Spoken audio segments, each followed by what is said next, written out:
दोस्तों, हमने अपने पिछले वीडियोस में बहुत बार एक स्पिरिचुअल यूनिवर्स की बात की, एक आध्यात्मिक ब्रह्मांड की बात की, जहां पे जाने के लिए हमेशा हमें तत्पर रहना चाहिए ताकि हम जन्म और मृत्यु के चक्र से छूट सकें। लेकिन आज मैं उस ब्रह्मांड की बात शायद नहीं करने आया। आज मैं इस भौतिक ब्रह्मांड की, या जिसे बोले हैं फिजिकल यूनिवर्स में क्या क्या नई घटनाएं घट रही हैं और उनका हमारे जीवन पर क्या असर देखा जा सकता है, आज कुछ इसके बारे में बात करेंगे। इसकी शुरुआत हुई इंटरनेट से और आगे बढ़ते हुए वर्चुअल रियलिटी की तरफ ही खेल बढ़ता गया और फिर ऑगमेंटेड रियलिटी की तरफ, और अब एक नया खेल जिसको मेटावर्स का नाम दिया गया है वो आजकल बहुत प्रचलित है। दोस्तों, अगर आपको वर्चुअल रियलिटी और ऑगमेंटेड रियलिटी और मेटावर्स के बारे में कुछ कम ज्ञान है या सीमित ज्ञान है तो मैं ये ज़रूर कहूँगा कि आप भी मेरी तरह अभी थोड़े से और ना समझें। चलिए बात शुरू करते हैं आज मेटावर्स की। आप में से बहुत लोग अभी इस शब्द से अच्छे से परिचित नहीं होंगे। मैं आज आपको मेटावर्स से परिचित करवाना चाहता हूं। इसकी एग्जाम्पल तो एक बहुत ही रीसेंट एग्जाम्पल है, जैसे कि फेसबुक ने अपने पूरे नाम में हर जगह मेटा शब्द प्रयोग करना शुरू कर दिया। मेटा शब्द का मतलब है बियॉन्ड, और वर्स शब्द जो लिया गया है ये यूनिवर्स शब्द से लिया गया है। दोस्तों, अभी तक हमने बहुत बातें की स्पिरिचुअल ब्रह्मांड की या स्पिरिचुअल यूनिवर्स की। यहाँ बात अब बियॉन्ड द यूनिवर्स की होने वाली है, यानी कि इस ब्रह्मांड से परे की बात इस भौतिक जगत के संदर्भ में।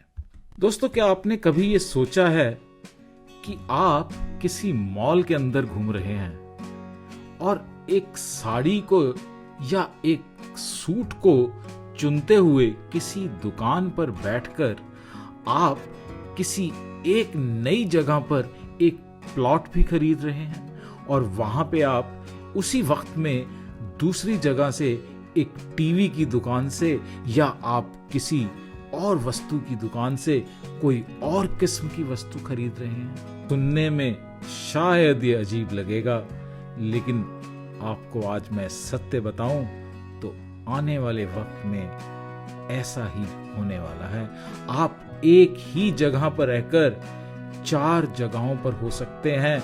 आप अपने घर के ड्राइंग रूम के अंदर बैठकर एक बहुत सी खूबसूरत वादी के अंदर एक प्लॉट भी खरीद सकते हैं और वहां जाके खुद निरीक्षण करके वो प्लॉट खरीद सकते हैं। दोस्तों, बहुत सी कंपनियां आज की तारीख में मेटावर्स के ऊपर काम कर रही हैं और ये वक्त बहुत जल्दी आने वाला है। जरा सोच के देखिए कि आप सब कुछ कर सकें, जैसे सामान खरीदना, बेचना, किसी जगह की मेंबरशिप लेना, क्लब की मेंबरशिप लेना, प्रतियोगिताओं में भाग लेना, इनाम जीतना, पैसे कमाना, पैसे खर्च करना और अपने रिश्तेदार और दोस्तों के साथ मिलना।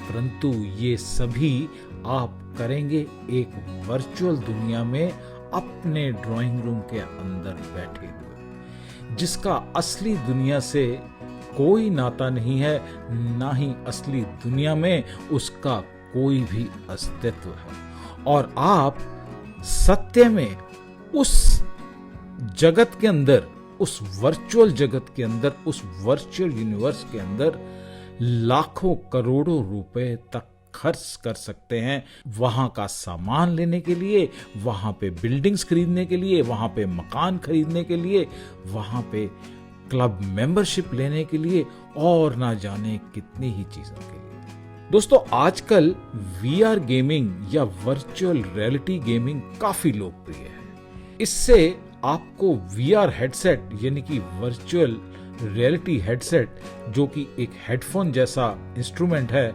उसकी मदद से आपको एक अलग ही दुनिया में होने का आभास होता है।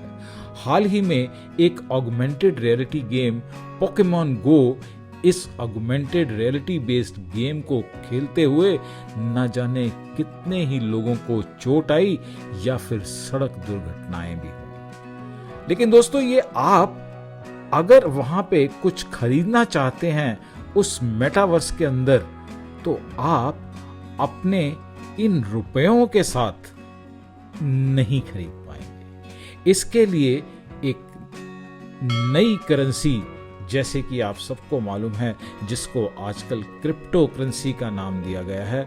शायद क्रिप्टो करेंसी के बारे में बहुत लोगों को अब ज्ञान हो चुका है। जिस तरह की बिटकॉइन है, इथीरियम है, इस तरह की करेंसी यानी कि क्रिप्टो करेंसी का इस्तेमाल उस मेटावर्स के अंदर किया जाएगा। दोस्तों, यहाँ पर एक बात समझनी शायद हम सबके लिए बहुत जरूरी है।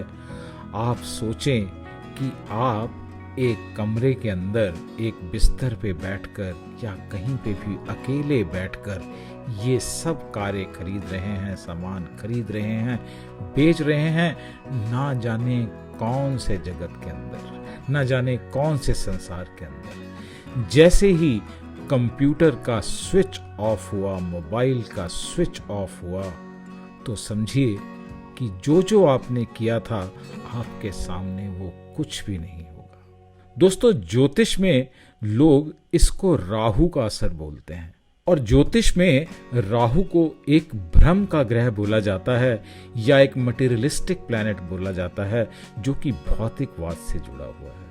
अकेला मन अशांति का घर होता है, और जब हम हर वक्त सुबह से लेकर शाम तक अकेले बैठे इस भ्रमित जगत के अंदर घूमेंगे, इस भ्रमित जगत के साथ जुड़े रहेंगे, तो सोचिए कि हमारी मनोस्थिति आने वाले वक्त में कैसी होगी, आने वाले समय में हमारी मनोस्थिति की हालत क्या होगी। तो शायद आपको उस वक्त अपने मन का इलाज करवाने के लिए साइकोलॉजिस्ट या फिर यूं कहें कि मनोवैज्ञानिक भी शायद उसी वर्चुअल वर्ल्ड यानी कि मेटावर्स के अंदर ही मिलेंगे, जिनसे आप सलाह करेंगे कि वो किस तरह ठीक हो सकते हैं। दोस्तों, मुझे ये नहीं मालूम कि ये सब सही है या गलत है, ना ही मैं इसका कोई हक रखता हूं इस बात का फैसला करने का, लेकिन ये बात सोचने लायक बहुत ज़रूरी है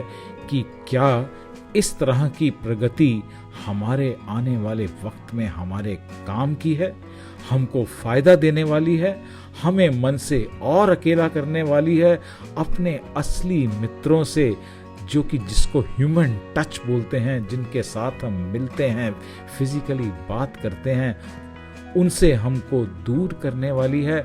इसका क्या फायदा होगा, क्या नुकसान होगा, शायद हम सबको मिलकर इसके बारे में सोचना चाहिए कि इसका असर हमारे ऊपर क्या हो सकता है। ये हमें ही फैसला करना है कि हमारा सफर स्पिरिचुअल यूनिवर्स में होना चाहिए, एक आध्यात्मिक ब्रह्मांड में होना चाहिए, प्रभु के साथ जुड़ने का होना चाहिए, या फिर अकेलेपन के इस नए तरीके से इस भौतिक जगत के अंदर और परेशान होने वाली स्थिति में आना ठीक है।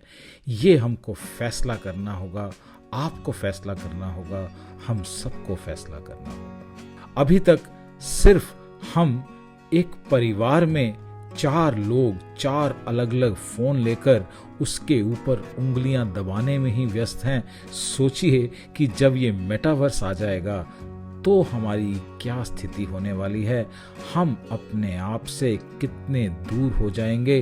कमेंट सेक्शन में अपने विचार जरूर लिखिएगा, और अगर आपको मेरी बातें कुछ प्रतिशत भी अच्छी लगी हों तो लाइक जरूर कीजिएगा और चैनल को सब्सक्राइब कीजिएगा। बहुत जल्द मिलूंगा एक नए वीडियो में एक नए सफर के साथ। हरे कृष्णा।